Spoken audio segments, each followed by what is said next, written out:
Le ministre des Affaires étrangères et de la coopération internationale, porte-parole du gouvernement, Mohamed Ali Youssouf, a réuni aujourd'hui l'Institut d'études diplomatiques et les ambassadeurs des pays amis et frères accrédités à Djibouti. L'objectif de cette réunion était de solliciter leur soutien pour le poste de membre non permanent du Conseil de sécurité pour la période 2021-2022. Élément de réponse avec Hamza Mohamed. Djibouti, qui était également en lice pour les postes de membres non permanents du Conseil de sécurité pour la période 2021-2022, a rejeté catégoriquement le lendemain la décision de l'Union africaine donnant victoire le Kenya. C'est pour cette raison que le ministre des Affaires étrangères et de la coopération internationale, porte-parole du gouvernement Mohamed Ali Youssouf, a réuni aujourd'hui à l'Institut d'études diplomatiques les ambassadeurs des pays amis et frères accrédités à Djibouti. Le ministre a sollicité dans son discours les ambassadeurs accrédités à Djibouti de soutenir la candidature de la République de Djibouti lors des élections qui auront lieu à l'Assemblée générale à New York en juin 2020. Il a rappelé que la République de Djibouti n'a cessé de promouvoir chaque jour la paix et la stabilité de la région. Cette réunion fait partie des efforts diplomatiques de la République de Djibouti ayant pour objectif d'affirmer sa candidature au poste membre non permanent du Conseil de sécurité. Djibouti bénéficie de nombreux pays amis de par le monde et en particulier les pays africains, membres de l'OCI et de la Ligue arabe, dont à leur tête le Royaume de l'Arabie saoudite, qui ont affirmé leur soutien total à la République de Djibouti à ces postes. Hamza Mohamed, au ministère des Affaires étrangères. Qui sous-tendent à la candidature de Djibouti au Conseil de sécurité des Nations Unies pour la période 2021-2022. Notre région de la Corne de l'Afrique demeure la région du continent qui a connu le plus de troubles et de crises ces 30 dernières années. En effet, cette région a vécu la crise somalienne, le conflit entre l'Éthiopie et l'Érythrée, puis entre l'Érythrée et Djibouti, la guerre au Sud-Soudan, la révolution au Soudan, la guerre au Yémen, si l'on considère la proximité géographique de ce pays-là. Durant toutes ces années difficiles pour la Corne de l'Afrique, Djibouti a su préserver sa stabilité et sa sécurité d'une part, et d'autre part, mon pays a entamé des initiatives de paix pour la région. La Somalie, le Soudan et le Yémen ont bénéficié de la contribution de Djibouti aux efforts de paix et de stabilisation, ainsi que de l'assistance humanitaire à travers l'accueil des réfugiés, des zones de conflit, des réfugiés et des personnes déplacées. Djibouti a beaucoup œuvré à l'ouverture de couloirs humanitaires vers la Somalie et le Yémen. Par ailleurs, force est de constater que la contribution de Djibouti à la lutte contre la piraterie, le trafic humain et le terrorisme reste une contribution appréciée par toute la communauté internationale. Si nous accueillons des forces étrangères sur notre sol, c'est d'abord et avant tout pour rehausser notre niveau de participation à cet effort global d'éradication de la menace terroriste et d'une meilleure sécurisation de la route maritime la plus fréquentée au monde, à savoir le détroit de Bab el-Mandeb. Si nous avons décidé de poursuivre notre quête de ce siège non permanent au Conseil de sécurité des Nations Unies pour la période 2021-2022, c'est parce que toutes les raisons évoquées nous indiquent que le moment est venu pour Djibouti de prendre cette responsabilité de participation à l'effort global et collectif de paix à travers le monde. C'est aussi parce que nous croyons fermement à un principe d'égalité et d'équité entre les États membres des Nations Unies, à servir au Conseil de sécurité et à plus forte raison les pays africains, qui ne disposent que de 3 sièges sur 15 dans l'organe onusien. Djibouti estime donc, mesdames et messieurs, être dans son bon droit et sollicite le soutien de vos pays à sa candidature. Nous estimons aussi que le Kenya a un contentieux très grave avec la Somalie et la situation entre les deux pays risque de dégénérer. Et je crois que, à ce titre, un pays qui a un contentieux aussi grave ne peut pas servir les intérêts et de la région et du continent et de la paix globale si ce genre de contentieux devait conduire à une tension encore plus grande, aussi bien entre les deux pays. Bonjour à tous. Le chef de l'État Ismaël Omar Guelleh a présidé aujourd'hui la cérémonie de clôture des ateliers de réflexion sur les mécanismes de suivi et évaluation de l'action gouvernementale. La suite dans ses commentaires de Samatar Saïd.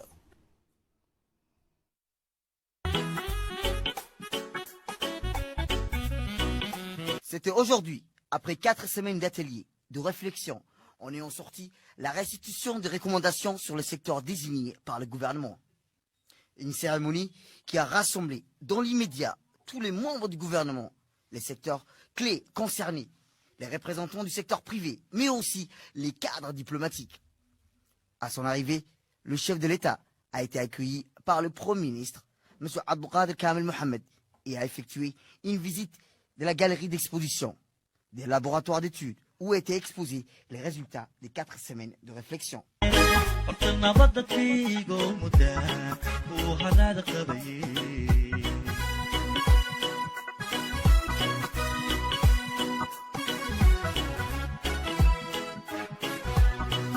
Ces 2 ateliers de réflexion ont porté sur des secteurs clés qui sont notamment l'énergie et le tourisme. Ces 2 secteurs ont été mis à la loupe et ont apporté des recommandations. Ces 2 secteurs ont été définis comme prioritaires pour le gouvernement ou pour les traduire en action.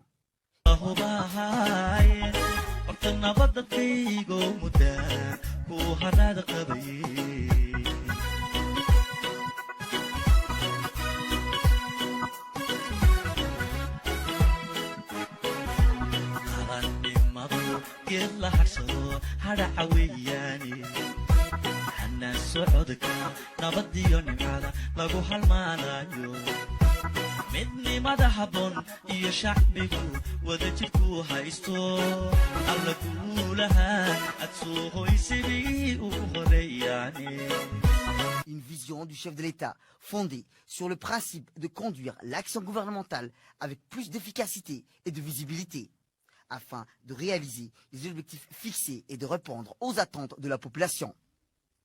Des projections ont été faites portant sur le mécanisme et les recommandations qui doivent être faites pour ce que 2 secteurs puissent devenir des vecteurs clés qui contribuent à la croissance et au développement économique, mais aussi à ce qu'ils créent des emplois.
Cette initiative s'inscrit dans un processus qui a été destiné à insuffler une nouvelle dynamique qui vise à renforcer l'efficacité des institutions publiques. Rappelons que le gouvernement, par le biais de la primature, a entrepris de mettre en place ces 2 ateliers sectoriels dans le respect de l'aspiration nationale à une économie inclusive, durable et créatrice d'emplois, conformément à la vision de Djibouti 2035 et à la stratégie pour la croissance accélérée et à la promotion de l'emploi. Cet atelier de réflexion sur le mécanisme de suivi et d'évaluation de la performance des initiatives prioritaires du gouvernement qui sont clôturées ce matin au Palais du Peuple sous le haut patronage du président de la République, son Excellence Ismaël Omar Guelleh. Une réflexion approfondie sur 2 domaines qui sont l'énergie et le tourisme, afin que ces 2 secteurs jouent un rôle capital dans la croissance économique du pays. Nous avons vu que les projets présentés sont très nombreux dans ces deux secteurs. Le secteur touristique présente, vous le savez, un fort potentiel, que ce soit au niveau des investissements ou sur le plan des emplois directs créés. Les retombées seront importantes et diffusées sur une grande partie de la population. De nombreux emplois indirects seront également créés et de nouvelles opportunités apparaîtront pour les petites et moyennes entreprises. Globalement, sur la période retenue, 124 milliards de francs djibouti seront prévus pour les investissements privés et 33 milliards de francs djibouti pour les investissements publics de soutien.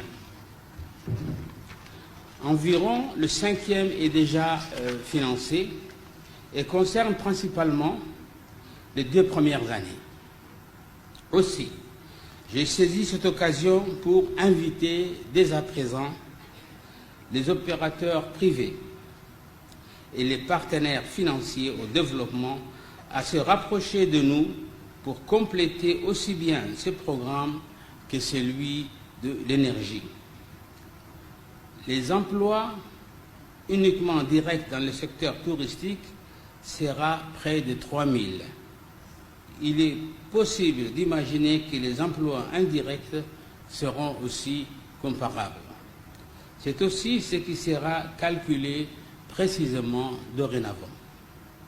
Mesdames et messieurs, pour le secteur de l'énergie, avec le développement des énergies propres, solaires, éoliennes, marines et géothermiques, nous avons vu que le total des investissements attendus sur la période quinquennale est supérieur à 130 milliards de francs djibouti. 85% environ de ce financement sera d'origine privée et près de 40% ont déjà eu un financement. Ce secteur permettra la création d'emplois directs de l'ordre de 1700, dont plus de 2 tiers seront fournis par les projets ayant acquis un financement. Il est important de noter dans ce secteur que le nombre de foyers supplémentaires qui seront connectés sur la période quinquennale 2020-2024 est de près de 100 000 pour les zones urbaines et de 15 000 pour les régions rurales. Pour revenir à ce sujet sur l'ambition du gouvernement dans ce secteur, qui est d'obtenir un taux d'électrification de 100%.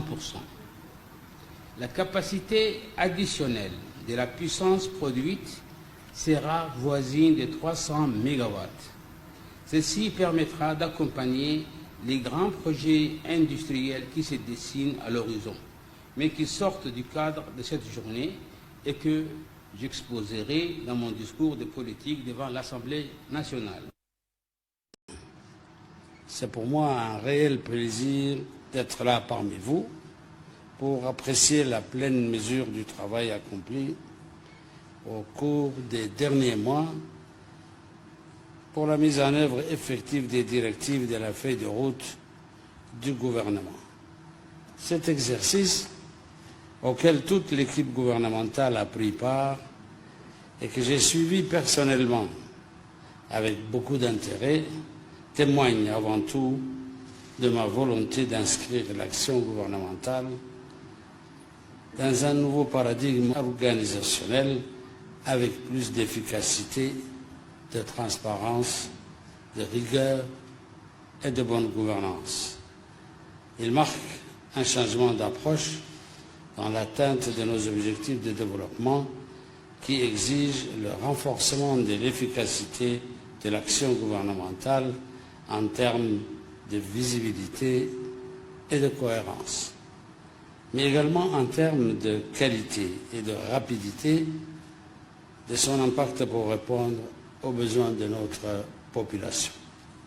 Cet exercice, mesdames et messieurs, pose les jalons d'une nouvelle étape dans notre quête permanente d'amélioration de l'action gouvernementale pour permettre à notre pays d'accélérer son cheminement vers une croissance et une prospérité partagée.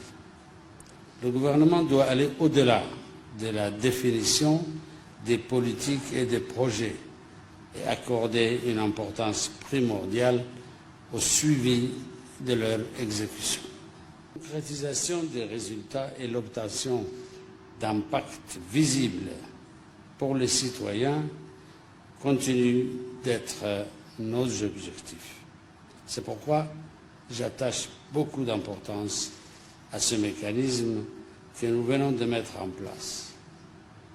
Il nous permettra à terme de faciliter et d'accélérer l'obtention des résultats afin qu'ensemble, nous puissions anticiper les problèmes, favoriser les coordinations et accélérer la prise de décision. Mesdames et Messieurs, la coordination des actions et initiatives gouvernementales pour une meilleure formulation, une meilleure planification et un meilleur suivi de la mise en œuvre des grands projets et des politiques sectorielles doit constituer la pierre angulaire de toute action gouvernementale. C'est donc dans cette quête du résultat que nous avons pris le parti d'avoir une approche plus ciblée, notamment sur deux secteurs clés, en l'occurrence celui du tourisme et celui de l'énergie. Cela ne veut pas dire que d'autres actions prioritaires sont négligées, mais simplement que nous souhaitons obtenir des résultats concrets sur ces deux secteurs que nous considérons comme ayant un impact important sur le plus grand nombre. En effet, le coût de l'énergie, tant pour les foyers que pour les entreprises, reste un des plus gros obstacles de notre économie. C'est là que nos efforts nous semblaient les plus pertinents. De la même manière, le secteur du tourisme, qui est très largement sous-exploité, reste un très grand générateur d'emplois.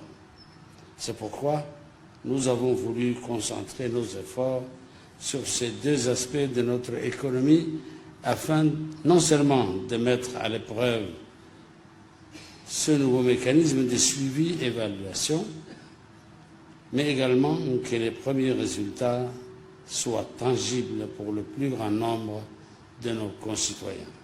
La proposition de stratégie de développement de ces deux secteurs qui vient d'être formulée pour les prochaines années donnera, je souhaite, au gouvernement une nouvelle capacité à tenir les engagements. Je vous remercie.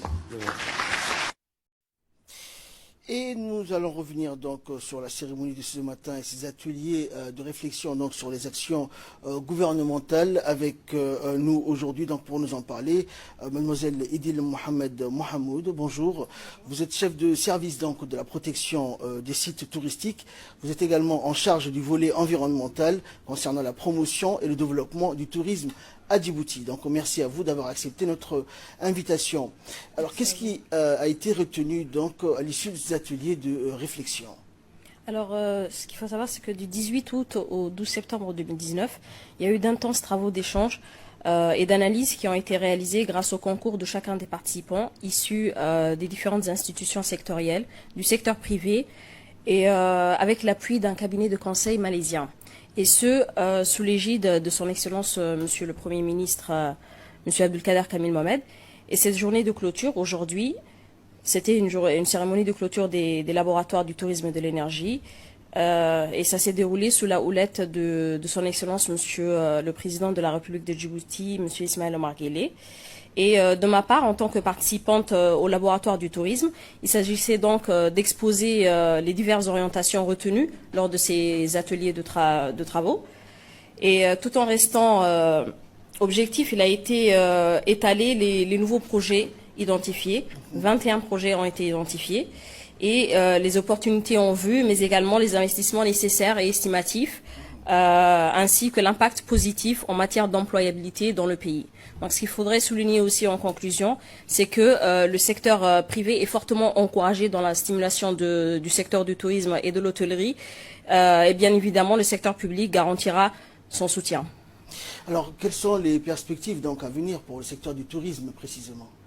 Les perspectives à venir sont la création de ces nouveaux projets, déjà de les mettre en place, de capter un investissement privé et de créer de plus d'emplois dans ce secteur. Oui, justement, ce secteur va créer un peu plus d'emplois et plusieurs secteurs donc seront touchés par ce projet. Donc. Par ce projet, évidemment, oui. Le secteur du tourisme, en partant des agences de voyage, les guides, et puis en développant ces structures touristiques autour des principaux sites touristiques identifiés, les communautés locales environnantes pourront profiter de ces projets. D'accord. Donc aujourd'hui, vous avez fait donc des recommandations concernant le domaine touristique devant le président de la République et les membres du gouvernement ainsi que les invités. Qu'est-ce qui en est sorti? Quels sont les principaux points que l'on pourrait aborder maintenant?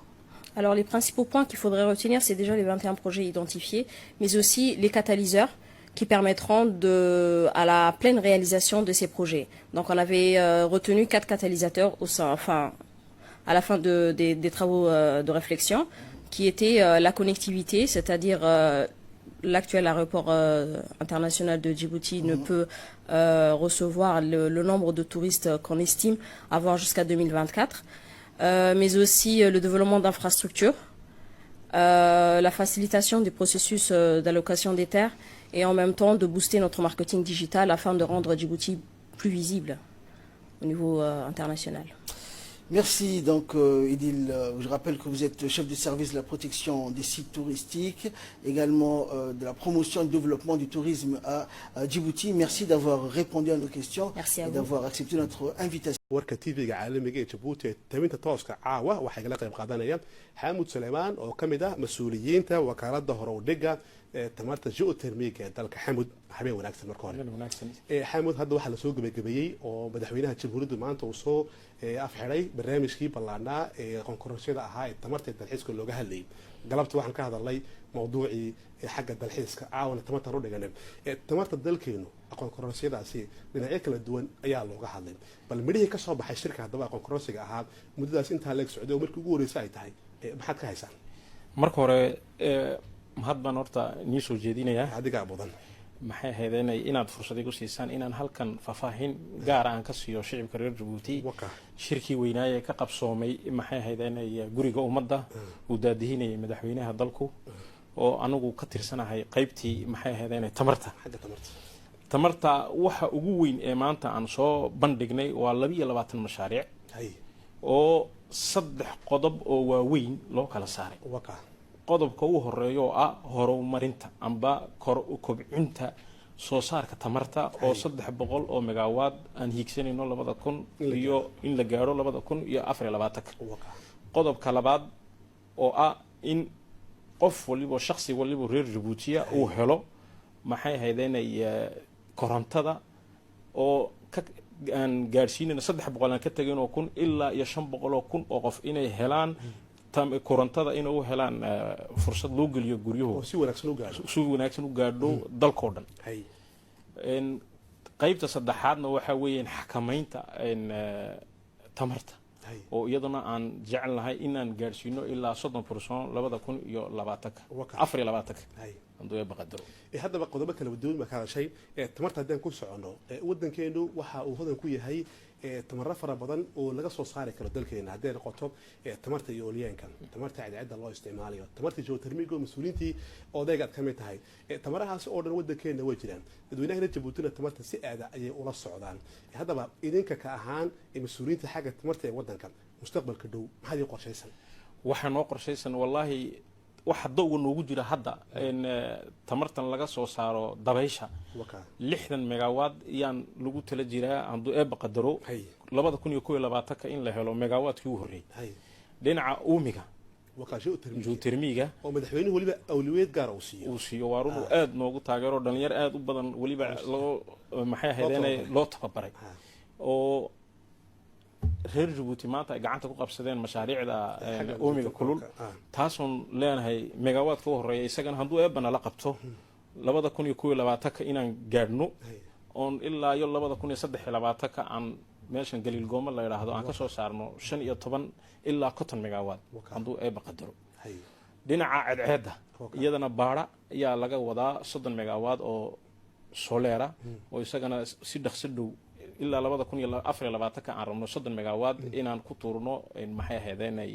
suuqa rasuuq la soo geliyo tamara kale oo jiraan oo tamarta badda xeebaha laga dhaliyo arrimahaas oo dhan waa kuwa aqoontooda idinku aad u leeyihiin haddaba dadweyne fara badan oo reer Djibouti ayaa ku daawanaya maxaa talo soo jeedi lahayd dawladda oo maqanta dadweynaha tamartuna waa ulweed bala siiyay warun gamca wadajir ayay meel ku gaaraan marka dawladdu maanta waxba lama hadin inaan gaarno 2024 300 oo megawatt oo tamarta cagaaran waliba aan ka dhalino tamarta cagaaran oo ilaahay si baaxad weyn la dalkeena u dhigay markaas waxaan oran lahaa shacbiga inay na taageeraan na garab galaan ay naga caajisiin si aan u gaarno waqti dhowna weeyaan 2024 marihii ugu horeeyay in la helo ويولك حكومة حق تمرتن حامد سليمان أد ما كان مهندق يا عاوسيد ولا سنة وقت كوبان الناس يسي تدوينها رأوس صبرت حق تمرتن ستوك للشركة ما تبدأ حوينها الجمهورية وسوق بالجميع حامد ما سند بكلية